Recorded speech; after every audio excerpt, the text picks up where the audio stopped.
Diuretics are medications that act on the kidneys to increase production of urine, and therefore elimination of water from the body.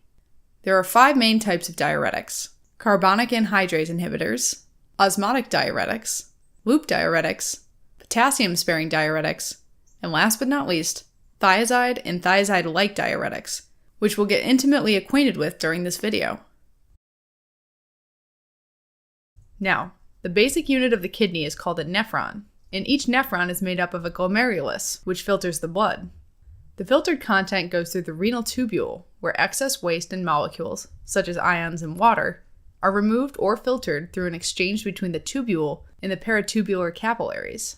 So the renal tubule plays a huge role in secretion and reabsorption of fluid and ions, such as sodium, potassium, and chloride, in order to maintain homeostasis, or the balance of fluid and ions in our body. The renal tubule has a few segments of its own: the proximal convoluted tubule, the U-shaped loop of Henle with a thin descending, a thin ascending, and a thick ascending limb, and finally, the distal convoluted tubule, which empties into the collecting duct, which collects the urine. Alright, so thiazide and thiazide-like diuretics are taken perorally, and once in the blood, they travel to the kidneys where they're secreted by the proximal convoluted tubule into the lumen of the renal tubule. An important point to make here is that they are secreted by the same secretory system that secretes uric acid into the tubule, so they compete with the secretion of uric acid, therefore increasing uric acid levels in the blood. Next, they travel along the filtrate until they reach the distal convoluted tubule. This part of the nephron is lined by epithelial cells. Now, on the luminal side of these cells, there's a nifty little sodium chloride symporter.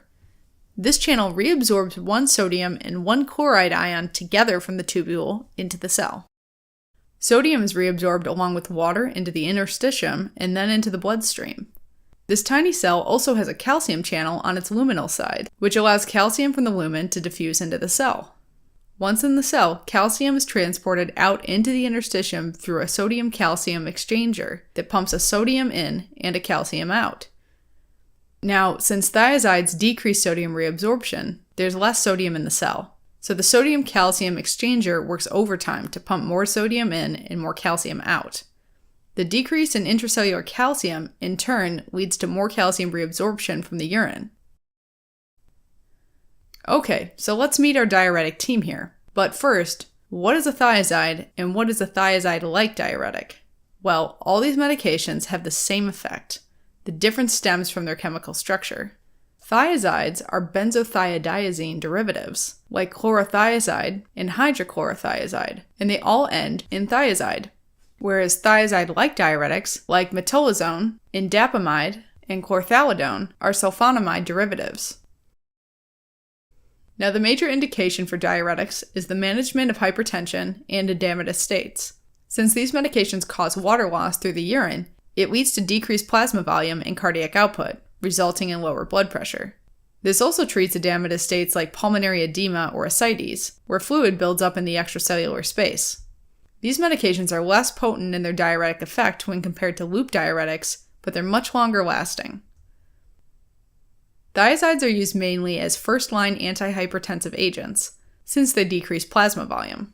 This also makes them useful as a second-line therapy to treat edematous states caused by conditions like heart failure or cirrhosis. Since they increase calcium reabsorption, they can also be used in individuals with calciuria to prevent calcium nephrolithiasis or the formation of calcium oxalate kidney stones. Preventing calcium loss can also slow down the progression of osteoporosis. Finally, an interesting indication is nephrogenic diabetes insipidus, which is where the kidneys don't respond to ADH, so they can't reabsorb water in the distal convoluted tubule and collecting duct, and thus eliminate huge amounts of dilute urine each day. However, individuals usually compensate by also drinking huge amounts of water throughout the day to replace the losses and maintain blood volume. So why give these people thiazides if they're already eliminating so much urine? Well, thiazides induce a mild hypovolemia, and this makes the kidneys respond by absorbing more sodium and water in the proximal convoluted tubule. With less fluid reaching the distal convoluted tubule, fluid balance is maintained. However, thiazides do come with some side effects. First off, they tend to tamper with sugar and fat metabolism, causing hyperglycemia and an increase in serum cholesterol and LDL. They also cause more calcium and uric acid to be retained in the blood. So hypercalcemia and hyperuricemia are a risk. Chronic hyperuricemia could also lead to gout. Since thiazides increase sodium loss in the urine, short-term use causes hyponatremia. To make things worse, increasing urine output can cause hypovolemia, which in turn triggers the secretion of antidiuretic hormone, or ADH. ADH binds to specific V2 receptors in the collecting duct and retains more water relative to sodium, diluting the blood and further lowering the sodium concentration. Another interesting side effect is something called hypokalemic metabolic alkalosis. Hypokalemic means low serum potassium, and metabolic alkalosis refers to an increase in blood pH, which is caused by either too much bicarbonate or too few hydrogen ions in the blood. This happens because an increased concentration of sodium ions in the collecting duct make the collecting duct secrete more potassium and hydrogen ions from the blood and into the urine. Finally, people with allergic reactions to sulfonamide medications may develop an allergic reaction to thiazides and thiazide-like diuretics. Now, we want to make a simple and fun mnemonic that'll help you efficiently memorize and retain all these pharm facts. Let's have a psychic for the thiazides. And she's holding a seance for her client who represents the thiazide-like diuretics.